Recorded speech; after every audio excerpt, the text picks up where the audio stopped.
said, because, God tests you. I said, you look at it as a test. And I said, because, it'll come back around. I hope the next time you don't fail that test. I said, God will present you with the situation to see if you're going to tell the truth or whether you're going to lie.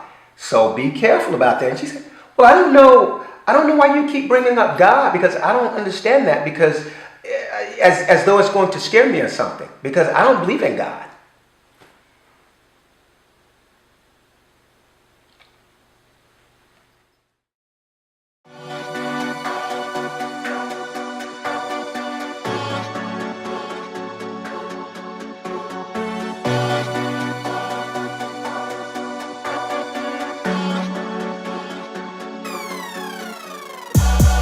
Bless this soil, bless this earth, blessed with rhymes. Controversial, I'm political, somewhat subliminal, philanthropic, nonconformist, so I'm criminal. I'm a criminal. Did you hurt me? Don't be scared, see. When it all goes down, I'll be there. There he is, Arnie Singleton, still with us. Drop that load, pack your dreams, and fly high with me. Fly high with me. 4, 3, 2, 1, 3. That's West Side, man. Good morning, good afternoon, good evening, good night, depending on where you are, folks. Hey everybody, I'm IronE Singleton. See, again, she loves to informally just kind of step in there and introduce herself by saying hi. Hi. It's hard not to when you say hi. Well, welcome to Blindsided by The Walking Dead in the Raw. In the Raw, we keep it raw. We don't do any cuts. It's No raw. cuts. It's raw. That's right. I'm getting used to this, guys. No medium, no rare. It's just raw. It's hot though. It's raw hot. It's kind of like you just put it on the grill for just a hot second, get it hot. A hot minute. You don't want it cold. Yeah. You don't want it like that. But this is my lovely co-host, my lovely wife, Commaleta Singleton. Hello. Yes. All right. So I normally just exalt her to the fullest, but I won't do that from here on out because she told me to come. She said, She said, cut the camera. It's cut sweet. The camera. It's so sweet and thoughtful, Cut the but camera. it's a lot. I love to exalt my woman. I love to exalt this beautiful human being that God has given me. So, but she's like, that's just too much. Too much. It was not in that voice. It was not in that Too voice. much. But it is, it's a lot. It's humbling. It is humbling, and to constantly be humbled to that level on camera.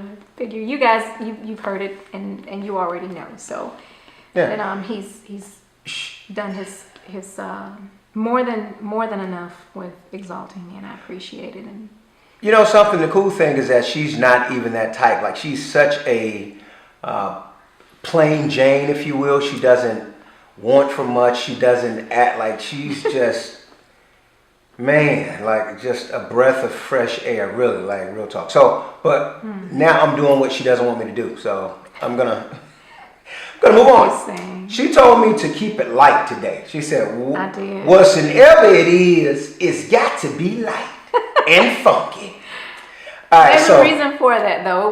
We got quite heavy this morning unexpectedly. Yeah. I don't even remember what took our conversation there, but I when you get quite emotional, it just kind of drains you. It really takes a lot of energy to go certain places. So Yeah. I told him though to keep this natural. So wherever we go with it, I'm okay with it. Yeah, well, we were talking about cheating, and the conversation just got really deep, and that's not where I wanted to go today, because I had another Me Too in me, because that was pressing as well. But we'll touch on that later also. Just a big shout out to Jussie Smollett though, but we'll address that later on. I want to get back on that because of that incident from Empire. We send you our condolences, our prayers go out for you and everybody else that has been afflicted with violence just because of who they are or what they represent. But we're gonna come back to that at a later date because it's already been heavy enough for me and the missus already. Well, for the missus, for sure. But I can run my mouth all day and heavy, light, however you want it. So we'll keep it light and we'll talk about God. So That's light. that's light. That's a light topic. Light topic, right? That's light. Other people, y'all be like, light? What's light about God? Isn't that like the heaviest? But not God. God's just so cool. We like, no, it's light. It's light. Like, what's up, God? You know. I want to say this. I was talking to my daughter. Was it yesterday? I was talking to her yesterday, and I was talking to her about lying and deception. I think she lied to me. I think she was definitely at minimum deceptive, and because of the dishes. Now I had my UGA glasses. I think you got me the glasses for Christmas, or they probably got me the glasses. I think you got me the glasses. I wish I could remember. Okay, I but may have. I mean, we get you so much Georgia gear. yeah, I know they get me a lot of Georgia stuff, so they know I love everything with the G on it, baby. Go dogs, sickle. But yeah, so, and I was talking to her about that. It's her turn to wash the dishes. This week it's her turn, and she takes turns with her brother. There's only two of them here now. One is away in college. When she comes home for the break, she has to jump on in there and take care of the dishes. So Heaven, my older daughter, she's responsible for the dishes. She washed the dishes and she washed my glasses, and my G's just came off. One of the glasses in particular just came off, and it was a mess. And she tried to set it back. You know how they tried to do when they were kids. I had one of your corny jokes in me just now. But I was like, You should have let it out. You can't should. let The it out. timing was perfect. It was. It was perfect. Perfecto. Never not the right time to drop one of those corny daddy jokes. Oh, I would have laughed so hard at it. I know it. I know it. I missed the moment. It'll come back. It's never not the time. So whenever you feel it. All right. So she put the glasses back in the cabinet, in the cupboard, with the G hanging off. So I go in there to get the glass, and I'm looking like, what in the world happened to it? And I knew she had washed dishes, so I figured it was her. And I accosted her with that, and she said, well, Easy does dishes too. I said, this is not your brother's week for dishes. So she tried to throw him under the bus, and I didn't appreciate that. And that led to a long discussion, and she was deceptive about it. And I said, I can't appreciate you trying to throw your brother under the bus like that. Why would you do that? And I said, so that deception at very minimum is, I can take it as a lie if I would like to. And she said, lying. And I said, it'll come back on you. I said, because, God tests you. I said, you look at it as a test. And I said, because, it'll come back around. I hope the next time you don't fail that test. I said, God will present you with the situation to see if you're going to tell the truth or whether you're going to lie. So be careful about that. And she said, well, I don't know why you keep bringing up God, because I don't understand that, because as though it's going to scare me or something, because I don't believe in God.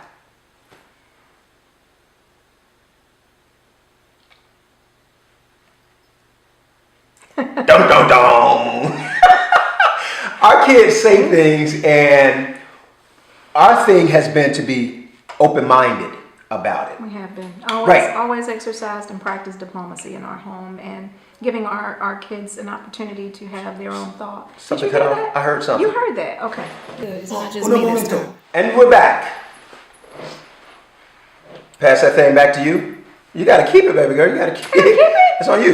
So you're making your point about our democracy and our open home, or Oh yeah.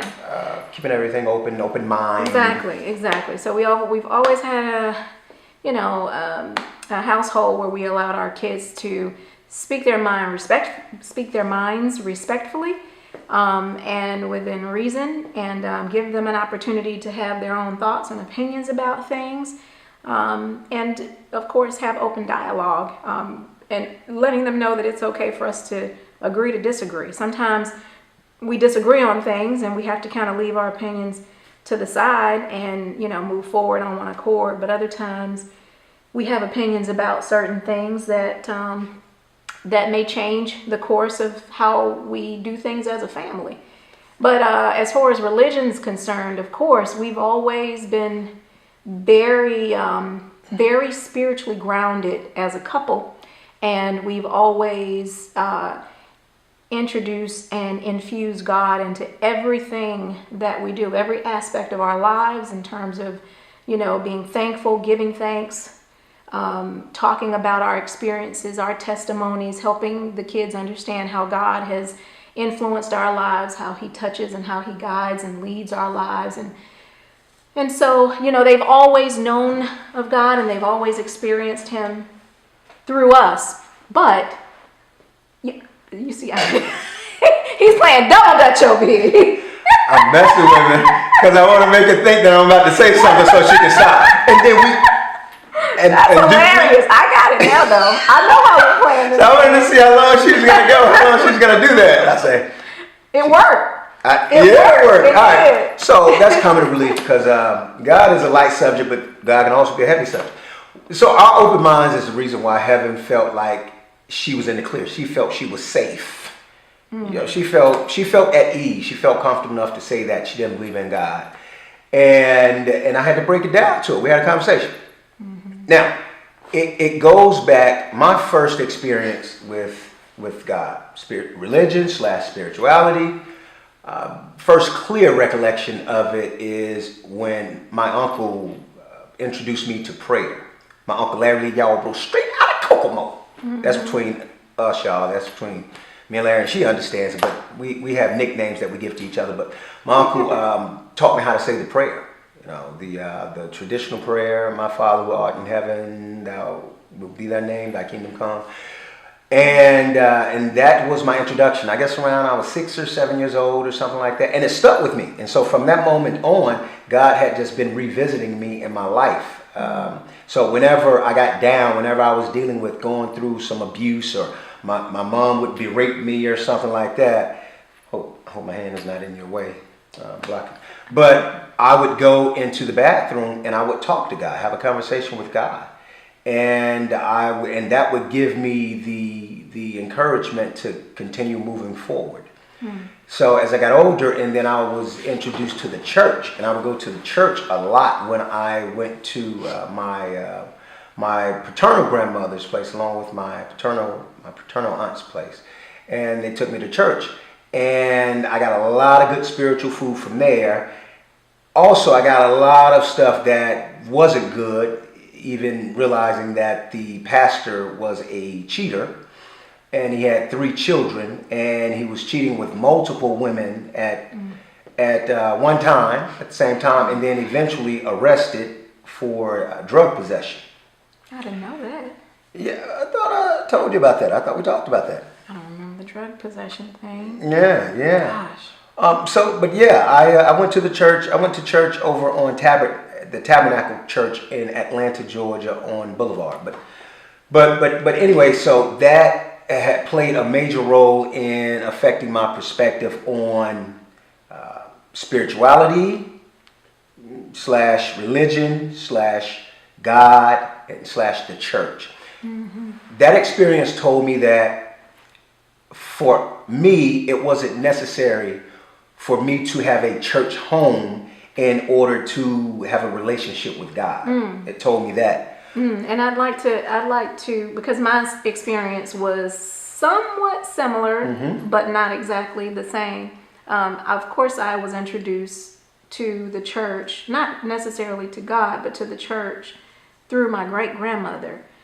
She used to take me with her whenever she went on Sundays, and she was going pretty religiously back in the day when I was much younger, and I would go with her, which is where I met my extended God family, if you will. Which church? On my uncle's side. It was, I don't remember the name of the church. I don't remember. See, I don't think I recall this story, though. Really? I used to, I told you, because my uncle, you remember I was telling you that my uncle would come and pick up me and my grandmother and take us out to his church. Oh, and the okay. and how I kind of felt as though I was, kind of mistreated or not embraced as fully as some others, and that was very hurtful to me. But the thing that really did it for me was seeing how my great-grandmother was treated, by my uncle, and some of the things that were said, and some of the gossip that would go on in the ride to the church and from the church. And it just, for me, even as a child, it was like, God, didn't we just come from church where we talked about loving one another and, being forgiving and understanding and, we were just praising and worshiping, and now, we're talking negatively about? You know, and then of course in my young mind, I couldn't put it so articulate into words, but I just knew it felt wrong. It felt as though we were being hypocrites, if you will. That's how I felt as a child, like, you know, this is not the way to be. And for people that were going to church consistently and religiously every Sunday, it was quite disappointing for me to see that behavior as a young child, and then to make the conscious decision myself that that's not how I want it to be. And not necessarily making the decision at that age that church wasn't, you know, I had no place in the church, or the church had no place in my life. It was just a matter of, like you, understanding that it's not necessary. It's a matter of how you are as an individual and how you live and how you practice what you preach. And so for me, it was from a very early age, doing what I felt the doctrine and what basically the commandments of God dictated for my life, for making sure that I followed that doctrine fully, whether I was going to church or not. So yeah, and I think that is what kind of put us in the middle as it relates to religion. That is what kind of opened us up as it relates to religion, because I don't swing to one side or the other. I learned in college that Karl Marx said that the religion is the opiate of the people, so it's just kind of something that serves as pacifier. And what you just said, you said that you figured out that church wasn't necessary. And I would have to add on to that, piggyback onto that, and say for us. It wasn't necessary for us. But some people feel the necessity to attend church, and we don't knock that either. That's right. But at the same time, ultimately it's all about embracing God and that higher power in your life for us, and because of our experiences. Needless to say, because of all my experience, all of it. Is it working? No, I know what you're doing. So she was trying to throw me off the way I got her earlier. No, it's just funny to me, but so given my experience at church and all those years I went to church with my aunt, my paternal aunt, and what I experienced there, and needless to say, I was baptized multiple times. So I was Christian, baptized, I think, at earliest I can recall maybe being 10 and 11. But then there would be the bus that would come around, and we had the missionaries. I guess I refer to them as missionaries. And they would come to the neighborhood, to the projects, to pick us up every Sunday or every other Sunday. And we went with them because they gave us a meal. So we got a meal from them, a lunch. They gave us a snack. We got to, they gave us like a toy or something like that. And they had this big bus. So we would go with them every time. And I think I got baptized once or twice doing that. So I've been baptized many times. Really? Yeah. Wow. I've given only one time. Well, one time I was put in the water, but I've given my life to Christ multiple times. I've given my life to Christ multiple times. Yeah. So, and that is what put me in the mindset that I'm in, because again, I recognized a lot of hypocrisy in the church, starting at the head of the church with the pastor, cheating on his wife and his 3 children. And so that had an effect on me. It didn't make me dislike the church. It just said that, why do I need this man for me? This worked for me. Why do I need this man when I could have that relationship with God, that direct relationship with God? Now, I know I have close friends and even a best friend that would tell me otherwise, perhaps, but that's a conversation that is ongoing with us. Said you have to have the relationship through Jesus Christ, who has a relationship with God. But that's something that I beg to differ. I would add this as well. I do think that the church is amazing. It serves an amazing purpose. Yes. And I think that it is absolutely necessary. And I think that, there are so many folks that really take the opportunity to use the church for what it's really meant for. And that is restoring your faith and and making sure that you're nurturing your spirit, and that you are keeping and maintaining that relationship with God, and that you are it's basically a place, I think, so that you can kind of offload that big emotional burden that sometimes loads up on our shoulders as we walk through life, because life is heavy, and there are a lot of influences in this world that will certainly get to and can easily get to you and change and taint or distort your spirit and your focus. There's so many things. I know you guys know there's so many things. And if you are not, if you're not, first of all, grounded in faith, and if you don't have an outlet, or you don't have some form of worship, if you will, or some way to have a catharsis of what it is you are dealing with in life, to kind of offload so that you can, load up on positivity, or have your positive cup to be replenished, then it could be, quite detrimental. It could not be. just to you, but to people that you're connected with. It's a domino effect. And so I think that there's a spiritual cleansing that happens in the church. Even I am very, very moved and very inspired listening to sermons. We do listen to our fair share of sermons here at home, and we go to the occasional. We have the occasional church outing. Visit. If we're invited, then we go. We attend, and so when people ask us which church do we attend when they meet us, and they're like, "Oh, okay. Well, you're God fearing or God revering." I shall say, because I say God fearing. I don't fear God because, we cool like that. I'm like, I got that relationship. Like, I've been talking to God ever since I was 7 or 8. When I found myself after being abused or hit or something by my mom or cursed out, I would be in that bathroom and talking and crying and having that conversation with God and looking at myself in the mirror. And that told me that God is ubiquitous. God is everywhere. God is all around. God is in and out of us, in and outside of us. So I feel like I've had that relationship ever since my uncle introduced me to God through the prayer and everything. So when people ask, where do you worship? I say, well, we worship where we are. We walk in worship. So we're constantly, all the time, like I tell people, I constantly pray for others. If I see somebody, if they're hurting, if they're in need, I instantly say a word of prayer for them at that moment. I don't wait until I find a church or I go to church or something. We worship at home. I worship at, wherever I am, on the set or out of town. It doesn't matter. I say my prayers every night that I can remember, pretty much every night. That's, that's routine for me, because I know that there's power in words, and that's how we've raised our kids. That's the power of word. We know that there's power in words, in the words you say, because words can serve as a self-fulfilling prophecy. If you say good things to yourself a lot, then good things will happen. You say bad things enough, then you're speaking the bad into existence. So that's what prayer is. Prayer is just, saying what you wish for, what you hope for, and what you want, and you're saying it to the higher power. That's right. So that's how we raised our children. We tried to give them different experiences, take them to different types of churches. We never got around to, or give them different experiences, though. It would have been great to get them to other places of worship so that they can experience it at least. But we've talked about it with them over the years.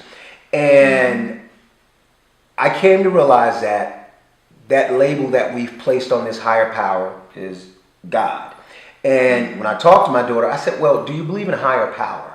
And she said, yes, I believe in a higher power. I said, well, you believe in God. I said, she's 21 right now, and she's going through her rebellious phase, because especially this one right here, the first one, very strong-willed, very strong-minded. Strong-willed. It's just ridiculous how strong-willed she is. She has to feel that everything is within her control. Like, she cannot feel as though her thinking or her doing is controlled by another human being. Otherwise, she is uncomfortable in her own skin about it, and she's not happy with it. Right. And so I think that her journey is finding happiness in this life, which I'm very proud of her for, finding what makes her happy. But, I hope she keeps things in perspective, and I hope that she doesn't have to fall hard and have a lot of unnecessary heartache and, make a lot of unnecessary mistakes because she fails to listen and do things her way when, we've already been through so much. It's like, just listen to reason. I hope not. And I think we've established a pretty solid foundation for them. Yeah. And forgive me if I'm talking too fast. I know we have 20 minutes and I try to get We do. And we only have 20 minutes. We got part two. There's always a part two, y'all. There's a part two. stuff. Dream is what it's all about. White picket fence, a couple of whips, a couple of chicks, a couple of flicks. I'm for sure the division of Moses was not really about keeping up with the Joneses. From me to you, you better know this, man. Let my people go, go, go. I'm eccentric, controversial. I'm political, somewhat subliminal. Philanthropic, nonconformist, so I'm criminal.